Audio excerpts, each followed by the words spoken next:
I have miles and miles ahead of me, tales to listen to, time to spend.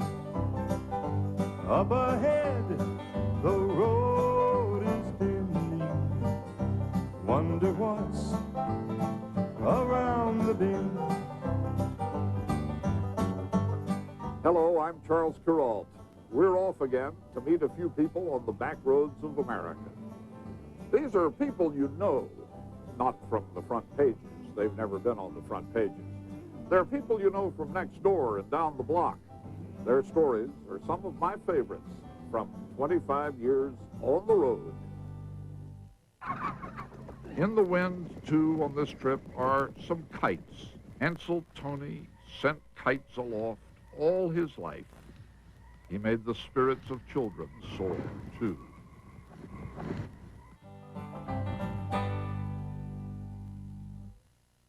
Ansel Toney is 89. He has lived with nature every day of his life and has learned to appreciate nature as a farmer will. Ansel Toney knows the ways of the earth in his bones. He has come to know the ways of the wind as well. He's too old to be a full-time farmer anymore, and so where could a lover of nature turn? Ansel Toney turned to a pleasure of his boyhood, flying kites.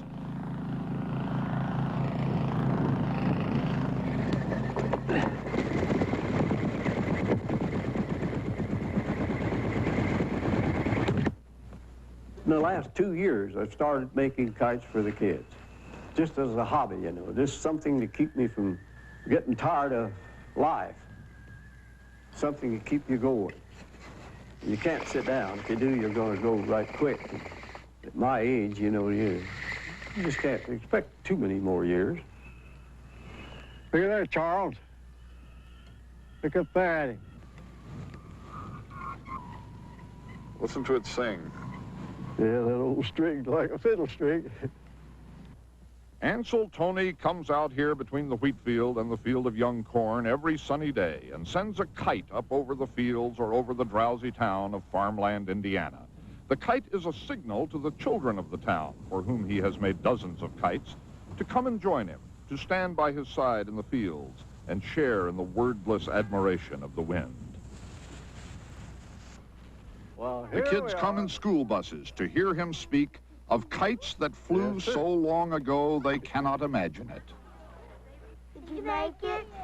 Yes, I made it. How did you make it? Oh, just take the old sewing machine and run it on the sewing machine.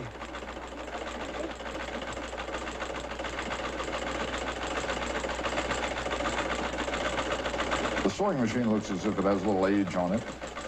Yep, 67 years old. Wife bought it when we first got married, 1910. Did you always know how to use it? Never used it before till 2 years ago.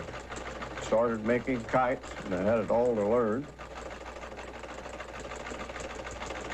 And it doesn't seem bad, but there's just about as much to one as there is a big combine on a farm. To operate, you got to know how to handle them. Now let her go. Try it again.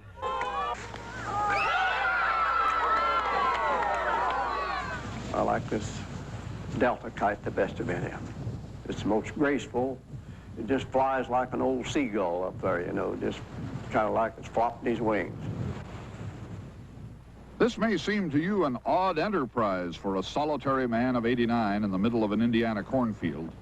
To Ansel Toney, a farmer all his life, the currents of the air are as intriguing and as abiding as the woods and the fields and the streams.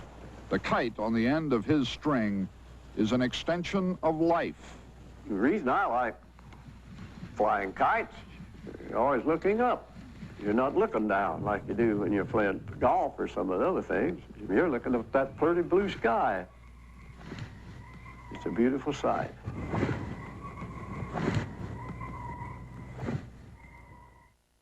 On the road will continue.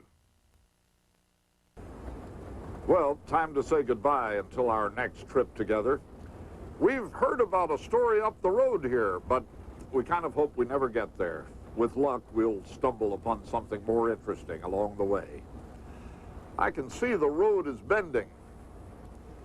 Wonder what's around the bend.